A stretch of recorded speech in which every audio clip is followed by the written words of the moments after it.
In the previous video, we began looking at how the RSA encryption algorithm will conceptually work. So Anne is going to have some plain text value that she needs to get over to Bill, but it needs to be encrypted so as to be secure in the transport. So Anne is going to apply to her plain text value, the message she wants to send, a public key and an encryption exponent, and that message will then be created into a cipher. That cipher will be received by Bill, and then Bill, who is the only one who has this private key and this decryption exponent, will be able to undo all of the operations that took place to get to the value of C in order to retrieve the original value of P. We're now going to describe how to actually carry out this particular algorithm that is called the RSA encryption algorithm, named after the last names of its three creators. I don't know their names right off the top of my head. I think it's Rivest, Shamir, and I'm not sure what the last person's initial is, but if you look it up, you'll be able to see more about those three individuals.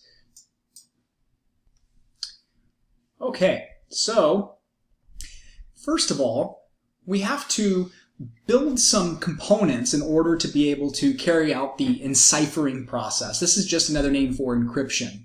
So first of all, if the message to be sent is of some sort of text values, they need to be converted to numerical equivalents. And that can be done in a number of ways. It could be the index value of the location within the alphabet. So you could assign A the value of 1, B the value of 2, or you could even get more creative where you perform some sort of shift where A will be 3 and B will be 4. There are many different ways to do that.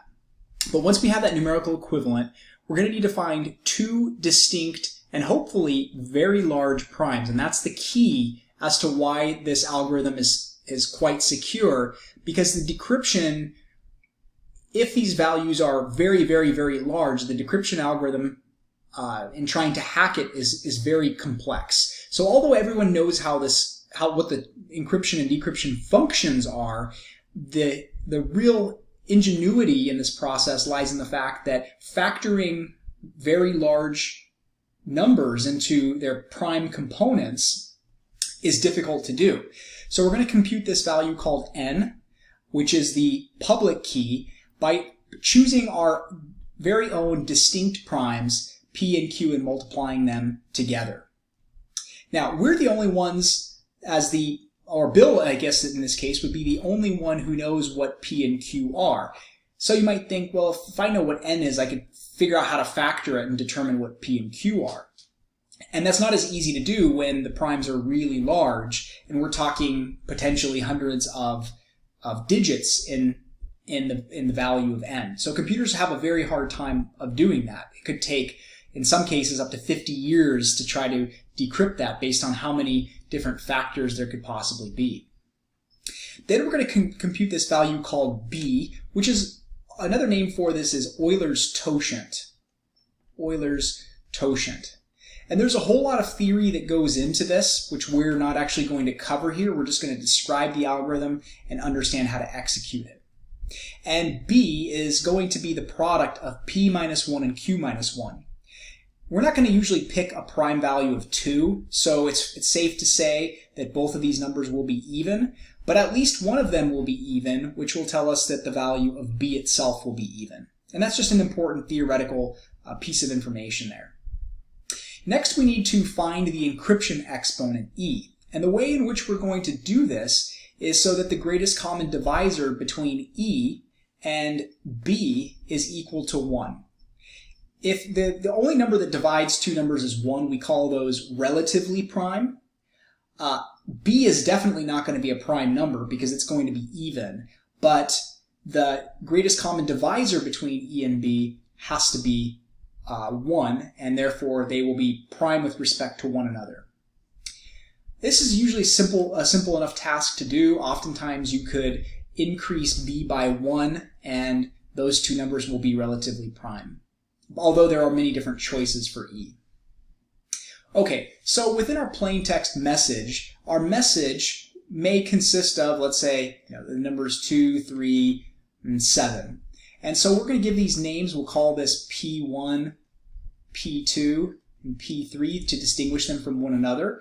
And so we're going to convert all of these P1 through however many P's we have, into corresponding ciphertext values. These are the encrypted values.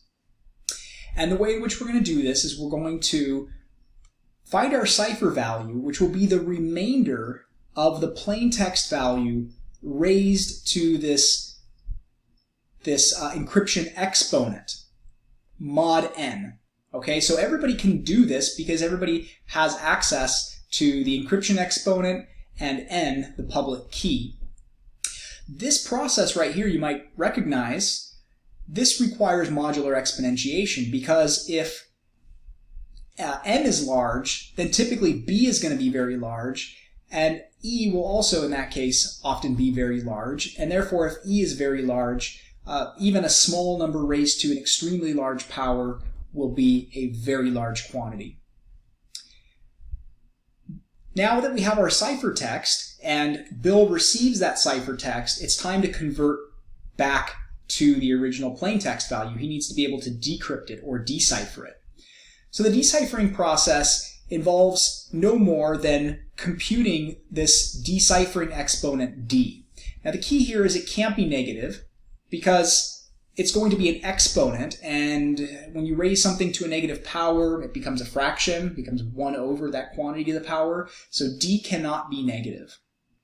And the way in which we're going to do this is so that the product of e, our encryption exponent, and d, our decryption exponent, is congruent to 1 mod b.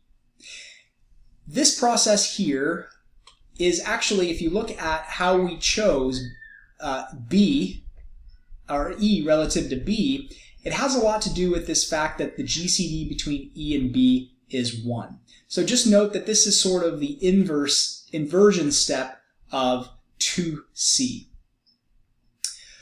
For each of the ciphertext values now, we're going to find the plaintext value by taking the cipher to the power of the decryption exponent mod n. And if you notice the relationship between c and p, if we were to take our plaintext value and raise it to the power of the enciphering exponent and mod it n, and then we were to take that value right there, which is the ciphertext, this is just another name for c, and we were to take that value and raise it to the d power mod n, then that's going to give us the original plaintext value. So these two processes right here, exponentiation and then deciphering exponentiation, are inverses of one another. And this can be proven, though it requires the use of what we call Fermat's little theorem and the Chinese remainder theorem, and that's just not necessary to get into at this point. Okay, let's carry this out with a simple case where we don't have to do a lot of heavy mathematics. Before we do that, though, I want to point out one thing here. How do you find the value of d? Well, if we define what this actually means for ed to be congruent to 1 mod b, it means that the difference between e times d and 1 is divisible by b. And what we mean by that is that's going to produce some integer k. So k is some integer. And if we rearrange this, we multiply both sides by by b, and we get ed minus 1 equals bk. We add 1 to the other side and subtract bk. This can be rewritten as ed minus bk equals 1. And that can further be written as ed plus k times negative b is equal to 1. And the value of e is known. Let me take one more step here. D times e plus k times negative b equals 1. Okay, now d is unknown and k is unknown. These are our two unknowns. So we have seen something like this before. If I were to write that the GCD between two numbers a and b is equal to 1, then I could use the extended Euclidean algorithm to find an S value such that S times A and a T value such that T times B is equal to 1. So what we should focus on here is that D is really this constant multiplier of A, and this value of T is this constant multiplier K right here. Now K is not going to be a value that we want. It's just that the division of ED minus 1 by B produces that integer K. We're going to have to find it along the way in order to find the value of S. But the value of S that we find, this coefficient, is then our decryption exponent. So in the next video, we'll go ahead and execute a very simple example of this just to see that it does in fact work.